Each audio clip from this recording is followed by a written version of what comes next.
Hello, Sydney. It's an honor to be back.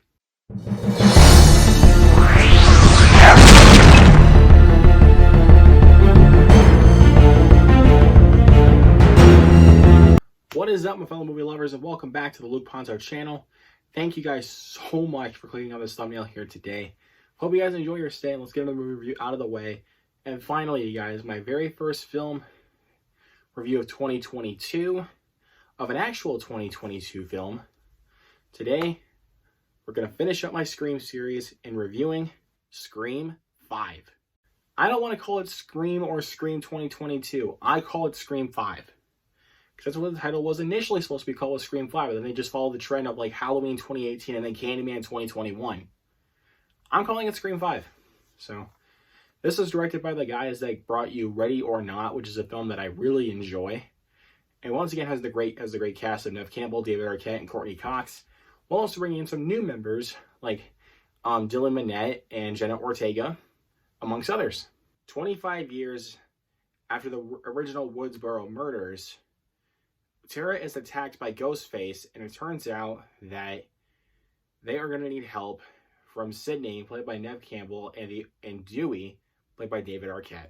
I just wanted to simplify it down to the best way I could for the plot synopsis, so please don't at me. But with Scream 5, I actually went with my parents to see Scream 5, actually. I went with my parents to go see it because I told my mom that I really wanted to see this in theaters. Because we saw Halloween Kills together. My dad decided to come along as well, for the ride. And I actually really enjoyed this quite a bit, actually. I really enjoyed the new Scream 5. Now, the one thing about this is it kind of reminds me in some facets of Ghostbusters Afterlife, which is a film that clearly I love, if you guys saw my review.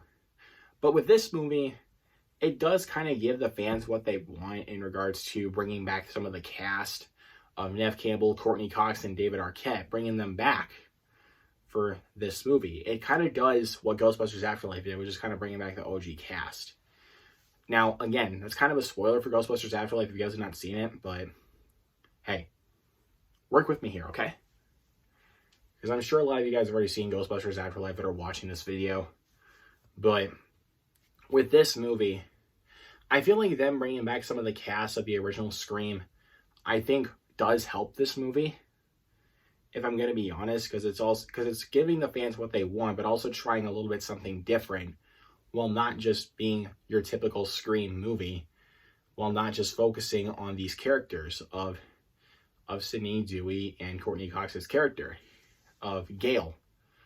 So you're basically also focused on the characters of Tara, Wes, Sam, Richie, these new characters, which I thought they were a great addition to this film. They all did a great job. Jenna Ortega, especially as Tara, who was attacked at the very beginning. You see that in the trailer, so that's really not a spoiler. But when she is attacked, though, I don't know, I thought she was dead for a second, but it turns out she only was injured by the Ghostface killer, and I'm like, geez, I'm glad she actually survived. But another thing that I really love about this film is also, not just being just about the OG Scream characters, but also trying to bring in some new characters that are basically going through the same thing that happened to the original 3 characters in the past 4 films. And that's something that I really got to admire that these directors are actually trying to do. Is going with a little bit something different while still trying to obtain the Scream lore that the past 4 films have given us. Still not just the fun factor, but also these characters, because basically we're here to really care about these characters in the Scream franchise. Especially Sidney Prescott, which is once again amazingly by Neve Campbell. Even though she doesn't appear in this movie as much as I would have wanted her to, because she is the main girl of the Scream franchise. But in some ways I can understand why, because we needed like some more time to focus on these other characters and what they're going through. And it works for me, honestly. Like, that's some of the things that I really love about this film. And the kills. Oh my god. The kills are among some of the best in this franchise. Maybe my favorite kills of the franchise, I'm going to be honest. I don't know. I love the kills in the first film. They're really, they're blood-soaked, and they're shocking and honestly kind of fun to watch. But with this one, I really feel like they kind of evolutionize the gore, like, to go up to a new level. Like, this feels like Halloween Kills gore, if I'm going to be honest. But I don't know if I'd say this one is like gorier than Halloween Kills, but I still think this one is very gory in regards to the kills of this film, which is something that I really admire about this film. Like, you know, it screams. So, like, honestly, what more can you really ask for besides just gruesome kills and telling a good story? That's something that I love about this, honestly. But I do have two small issues with this film. And my couple of issues are, like, my first issue is the score. Like, sometimes the score just plays in the background for, like, an unnecessary reason. Like, you know, when it's going to be, like, an actual jump scare, like when, you know, Ghostface is going to come out or something like that, and apparently it just doesn't. And I'm like, you really just wasted your time. Just putting that score up in the background to where you think Ghostface is going to come right out at you and just kill the crap out of you. It just somehow, he never seems to show up, and I'm just like, again, you just wasted your time with that. And I'm like, come on, do something better than that, please. Just, you can do it better than that. And another issue I have is this ending. Like, no, actually scratch the ending. I don't really have an issue with that. I feel like this film drags a little bit in the first act, if I'm going to be honest. But once it gets really to the second act of the movie, where Ghostface really starts to come in and start massacring some people, I really do feel like the film starts to pick up. This is another issue that I had with the Kingsman that I saw back on New Year's Eve, was the first act. I felt like the first act of that film also really dragged a little bit. And this one, I think it does drag for the first act. Like, the opening scene was fantastic. I loved the opening scene, but like, after the opening scene of the first act, I really feel like the film kind of drops a little bit for me. And then when it gets to the second act, and then all the stuff really starts to happen, I'm like, okay, now we're getting somewhere. We really are getting somewhere.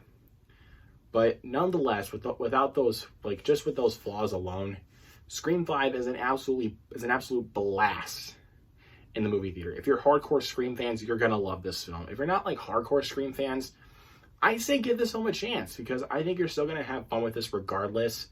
But don't go in with too high expectations, otherwise you will be let down by this movie. And just to clarify, this film is, in my opinion, is the best sequel of the Scream franchise, just in my opinion. I love this film. It gave me everything I wanted out of another Scream sequel. After 10 years, like almost 11 years now after Scream 4.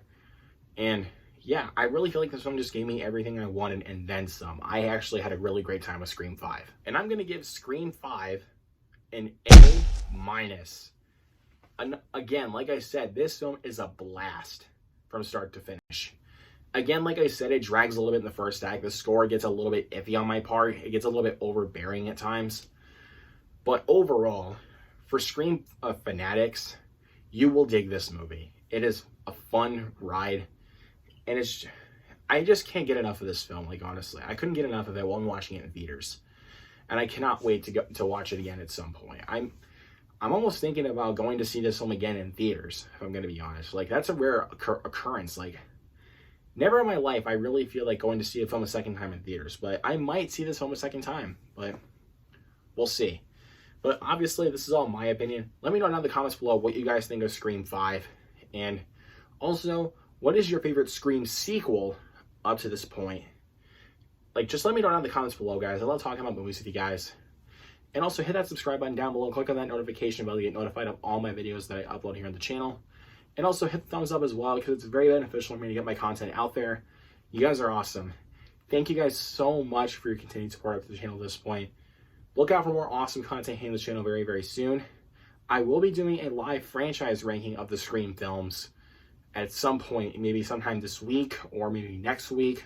We'll see what happens. I'm going to try to get this out. And I'm also planning to do a Wes Anderson ranking soon at some point. If you guys really want to see that, just let me know down in the comments below. And look out for more awesome 2022 movie reviews coming up here fairly soon. We got some really good new releases coming out this year. We got Jackass Forever.